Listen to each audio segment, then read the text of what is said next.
The morning doesn't ask who you were yesterday. It only reveals who you're willing to be today. Every morning, before the world reaches you, there's a brief moment where nothing has been decided yet. No mistakes have spoken. No expectations have tightened their grip. No one has asked anything of you. The phone hasn't lit up with emergencies. The mind hasn't begun rehearsing its problems. And yet, most people waste that moment by becoming the same person they were yesterday by default. That isn't laziness. That's conditioning. You didn't choose most of your reactions. You absorbed them from pressure, from disappointment, from learning how to survive instead of how to lead yourself, from years of being told who to be before you ever discovered who you were. Over time, you started calling that survival a personality. But a personality built from survival is fragile. It reacts instead of responding. It defends instead of deciding. It exhausts itself, maintaining appearances instead of building substance. Stoicism was never meant to decorate your thoughts. It was meant to reconstruct them. Marcus Aurelius wrote his meditations not for an audience, but for mornings like yours, when responsibility felt heavy, when motivation was missing, when emotions threatened to steer the day before it even began. He ruled an empire while plague spread through it, while wars demanded him, while political betrayal surrounded him. When he wrote at dawn, "When you struggle to get out of bed, tell yourself, I must go to work as a human being," he wasn't shaming himself. He was reclaiming command. He understood something most people never learn. The battle for the day is won or lost in the first hour of consciousness, not through grand gestures, but through small, deliberate choices about how you meet reality. That's what this video is about. Not fixing your life, not chasing happiness, not becoming superhuman, but taking control of the one thing that shapes everything else, your mindset at the start of the day. These 5 Stoic rules aren't dramatic rituals. They require no equipment, no audience, no perfect conditions. They're quiet decisions you make every morning, decisions that slowly change how pressure feels, how failure lands, how success stops controlling you. Practiced daily, they don't make life easier. They make you steadier. And steadiness is the foundation of anything that lasts. Think of your mind like water poured into a glass each morning. If the glass is cracked, no amount of effort will keep it full. Most self-help tries to pour more water, more motivation, more strategies, more intensity. Stoicism doesn't pour more water, it repairs the glass. The cracks are your conditioned reactions, inherited fears, unexamined beliefs about what you deserve, what you can handle, who you're allowed to become. Each rule targets a specific crack. Together, they create a container strong enough to hold whatever the day pours into it. As you listen, don't treat this as advice. Treat it as recognition, like hearing words for feelings you've carried but never named. Let the pauses sit, let the images form, let it feel personal, because it is. These aren't ancient ideas preserved for scholars. They're practical, immediate, meant for Tuesday mornings when everything feels heavy, for Friday evenings when the week has worn you down, for moments when the gap between who you are and who you want to be feels impossible. If this connects with something real in you, like the video, comment your takeaway, share it with someone who needs grounding, and subscribe to the channel. Most importantly, don't skip any part. These rules work together. Miss one, and the structure weakens. Affirmation for the comments. I begin strong. Now, let's begin. Number 1, start the day without arguing with reality. Most suffering begins before anything actually happens. You wake up and immediately resist the shape of the day. You wish it were different, easier, lighter, more cooperative. You resent the meeting you have to attend. You dread the conversation you've been avoiding. You want the weather, the traffic, the moods of people around you to bend to your preferences. That resistance becomes the background tension you carry everywhere, and you mistake it for stress. But stress isn't what happens to you. It's your argument with what happens to you. Stoicism begins by removing that internal argument. Epictetus put it simply, don't demand that events happen as you wish. Wish that they happen as they do. This isn't surrender, it's alignment. You stop wasting energy fighting facts and start directing it where choice still exists. Many people misunderstand this as passivity, as giving up, but accepting reality is the opposite of weakness. It's the starting point of effective action. A fighter doesn't deny an opponent's strength, they study it. A sailor doesn't curse the wind, they adjust the sails. Power begins with accurate assessment, not wishful thinking. Each morning, this rule is practiced by acknowledging the day as it is, not as you want it to be. You don't dramatize it, you don't judge it, you don't create stories about why it shouldn't be this way. You accept the conditions and ask one question: how will I show up within this reality? That question changes everything. When you stop demanding comfort, discomfort loses its ability to shock you. When you stop expecting fairness, unfairness stops feeling like betrayal. When you stop requiring ease, difficulty stops feeling personal. Life doesn't become gentler, but you become less brittle. Think of reality like weather. Complaining about rain doesn't dry the ground, preparing for it keeps you moving. The Stoic doesn't curse the storm, they adjust their posture and walk through it intact.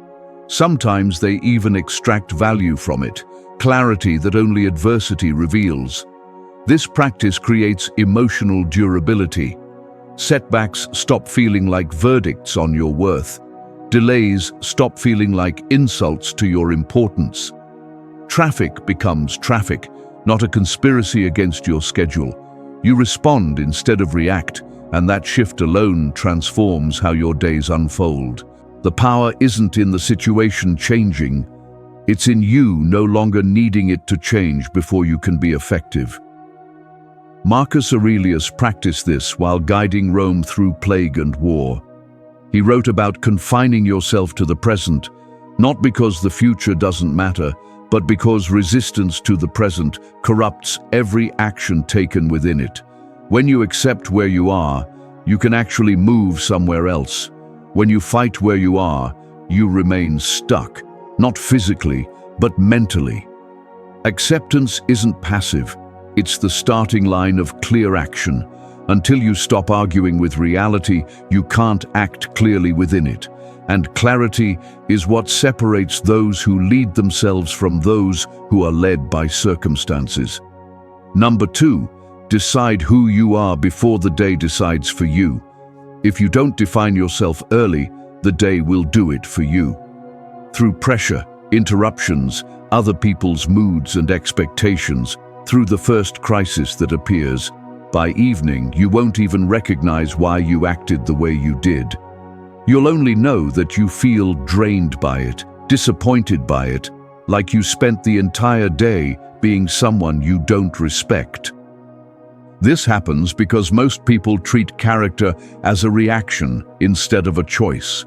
Stoicism treats identity as a daily decision, not a fixed trait. Seneca warned that every new thing excites the mind, but a mind-seeking truth turns away from novelty and returns to what's old, not old ideas, but old commitments. The commitments you make to yourself about who you will be, regardless of what happens. Each morning, this rule asks you to choose your posture for the day. Not goals, not outcomes, not achievements, character. One word, chosen deliberately before the day tests you. Calm, discipline, patience, courage, presence, integrity. That word becomes your compass. When irritation shows up, and it will, you measure it against that choice. When temptation pulls, and it will, you compare it to that standard. When someone else's energy tries to dominate yours, and it will, you return to your decision. You don't improvise your behavior based on circumstances. You execute it based on commitment. Most people live reactively because they never pre-decide who they are. They wake up neutral, waiting for the day to assign them an identity. Good day, they're confident. Bad day, they're defeated. Praised, they're valuable. Criticized, they're worthless. This isn't living, it's being lived. Stoicism removes that randomness. You stop being surprised by yourself. You stop saying, "I don't know what came over me," or "that's not who I am." You know exactly who you are because you decided it at dawn before pressure could confuse you. This practice builds self-trust. Over time, you begin to believe your own intentions because you repeatedly honor them.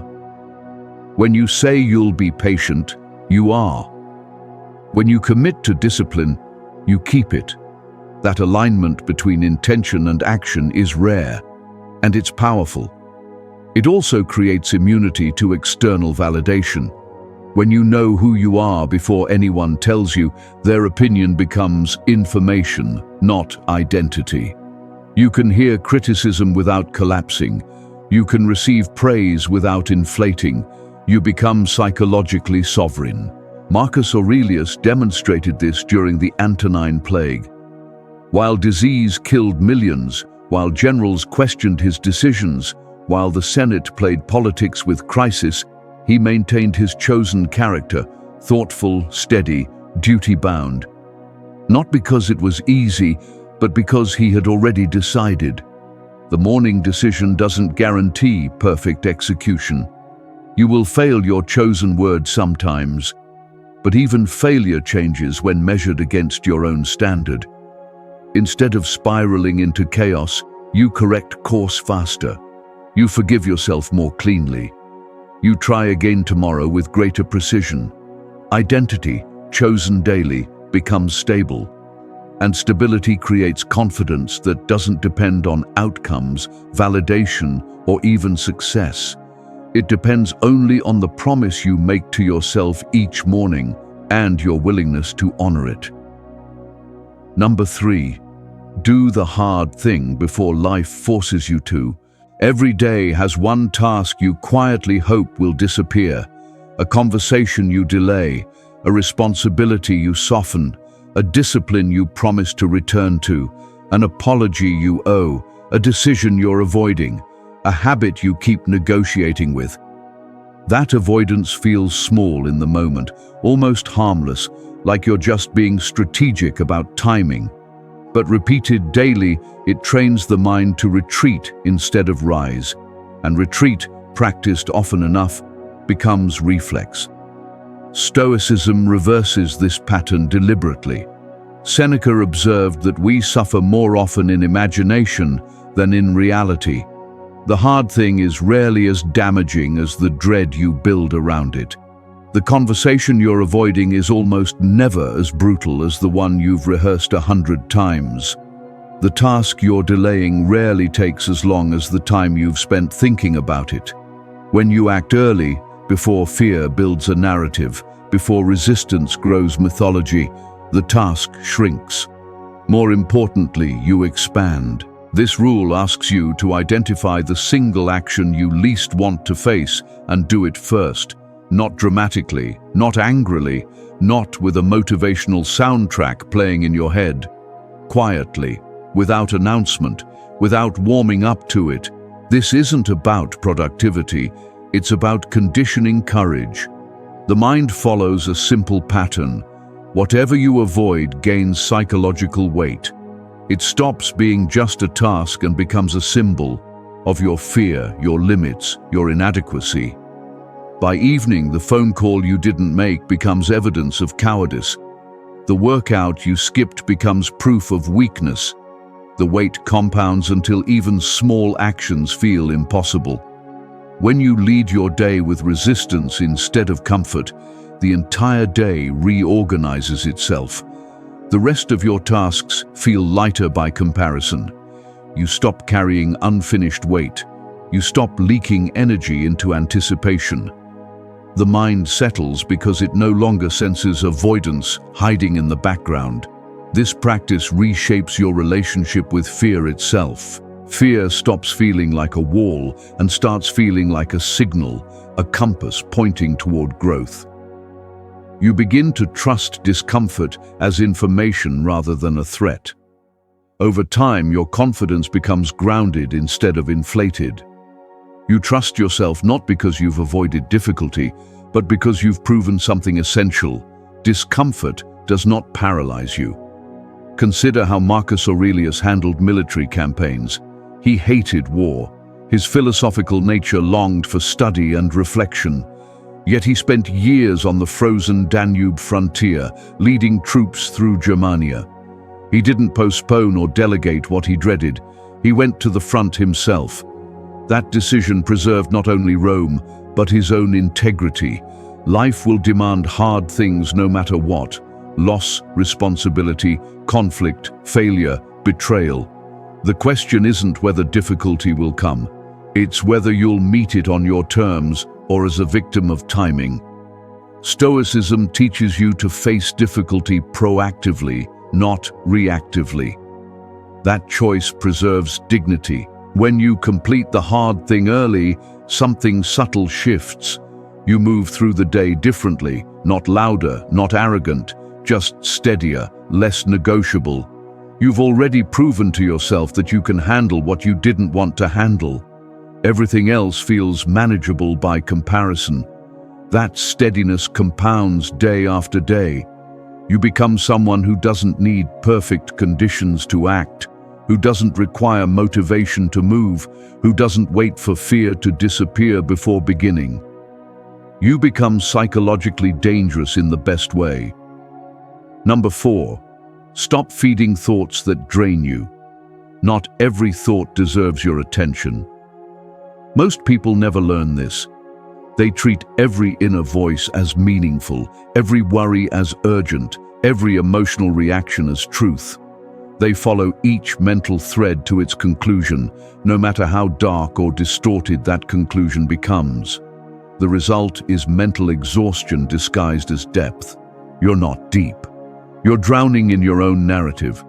Stoicism introduces discipline at the level of attention. Marcus Aurelius wrote that the happiness of your life depends on the quality of your thoughts, not their volume, not their intensity, not their complexity, but their quality. That requires selection.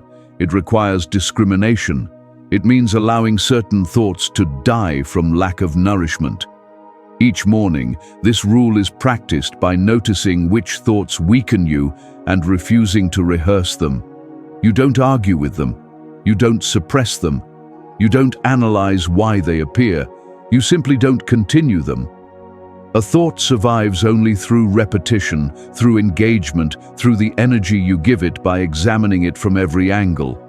That mental loop about what someone said weeks ago exists only because you keep replaying it.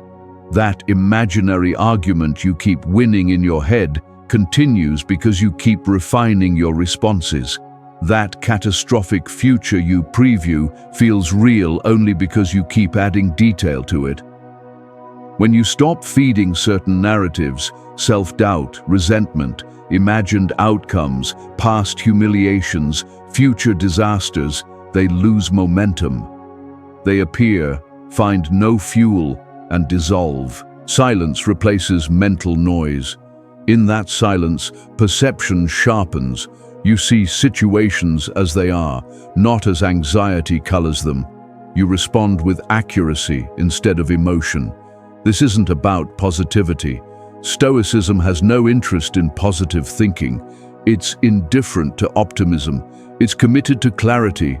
A clear mind doesn't deny difficulty. It refuses distortion. It doesn't pretend problems don't exist.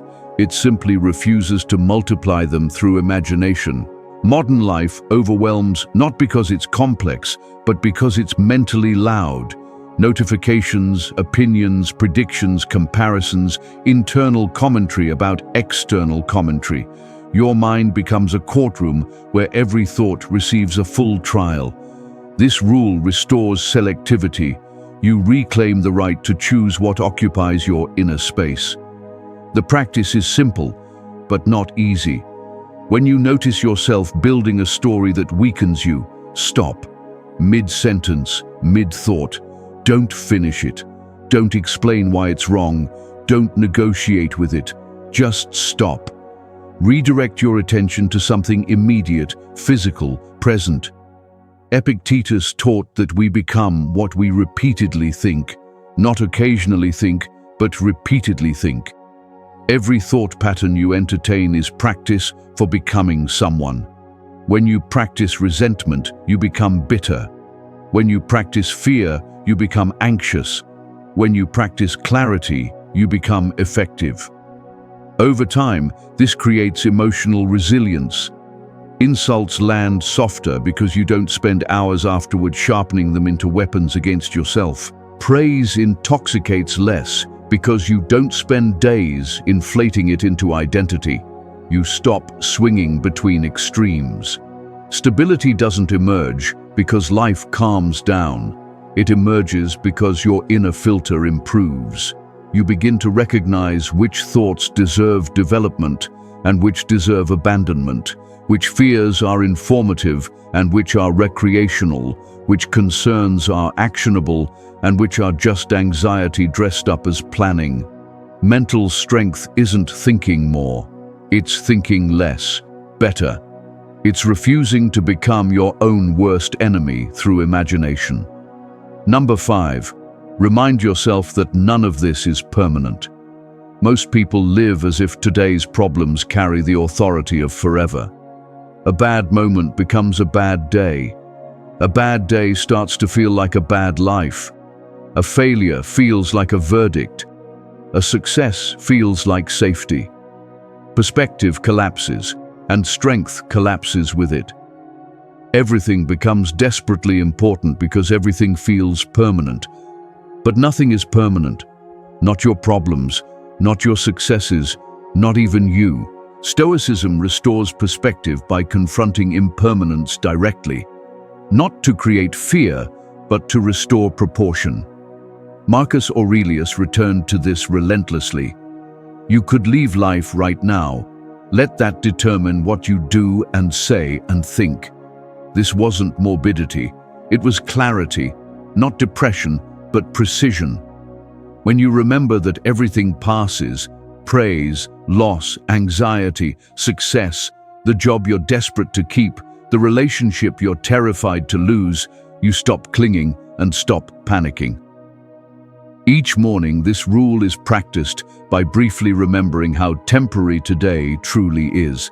Not dramatically, not emotionally, not with some tragic inner monologue, just factually, like noting the weather. Whatever weighs on you will change. The crisis consuming your thoughts will become an anecdote. The success you're celebrating will become a memory. The person you're trying to impress will forget you exist. The mistake you're agonizing over will become irrelevant.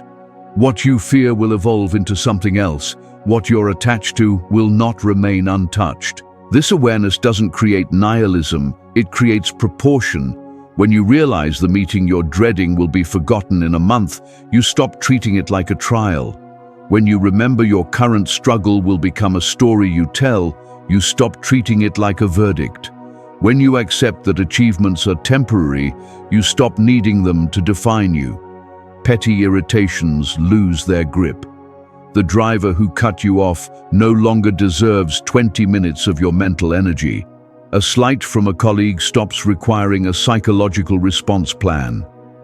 Ego softens when you realize how little of this will matter with time. Gratitude becomes grounded, not sentimental appreciation, but clear recognition of temporary gifts. This rule also dissolves procrastination. When time feels finite, action becomes honest. You stop delaying meaningful conversations because you recognize the opportunity might not return. You stop waiting for the perfect internal state because you see that waiting is just another way of wasting what's limited. You move while you still can. Seneca practiced this through a nightly exercise. Before sleep, review the day as if you had already died and were watching your life from outside it. Not to judge, but to gain perspective. To notice how much energy you spent on things that won't matter in a week. The Stoics called this memento mori. Remember, you must die. But this isn't really about death. It's about life, about investing finite energy where it matters, character over appearance, integrity over validation, presence over performance. When nothing is guaranteed, you act with intention instead of entitlement. Impermanence doesn't make life empty. It makes it precise. It clarifies choices. It makes time valuable without turning it anxious. You begin to move through days differently, not rushed, but aware, not paranoid, but present. You stop inflating moments into identities. You stop assuming permanence where there is none. You stop treating temporary situations like permanent sentences. The Stoic doesn't fear the end. They use it to wake up, to choose better, to act while choice still exists. These 5 rules aren't meant to impress you. They're meant to be practiced quietly, daily, without ceremony, without announcement, without anyone knowing you're doing them. Their power doesn't come from intensity. It comes from repetition, from showing up even when you don't feel like it, especially when you don't feel like it. Each morning, you accept reality instead of fighting it and save your energy for what you can actually change. You choose your character before pressure chooses for you. You stop surprising yourself with reactions you don't respect. You face the hard thing while courage is fresh, instead of carrying avoidance all day. You guard your mind from thoughts that weaken it and preserve clarity in a world designed to scatter your attention. Most people want dramatic transformation, overnight change, revolutionary breakthroughs. Real change is quieter. It happens in morning choices no one sees, in thoughts you don't finish, in reactions you don't have, in the character you maintain when it would be easier to abandon it.